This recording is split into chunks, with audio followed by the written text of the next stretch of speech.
If you're having trouble downloading Gmail attachments on your Android phone, here's what you can do.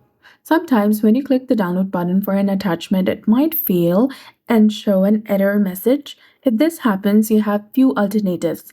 So first, instead of downloading the attachment directly, try opening the preview of the attachment within the email. This will prompt you to open it with a different app.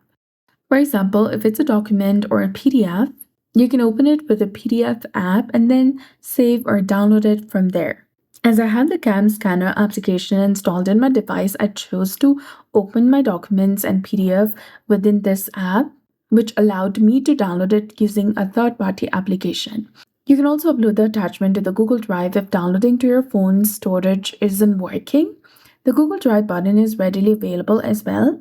And essentially, if the direct download option fails, you can save the attachment through other methods, open it with a different app, and then save it from there. This is what I would do. So that's it. I hope you found this video helpful. If you did, please like, share, and subscribe. Thanks for watching. We'll see you again in the next one.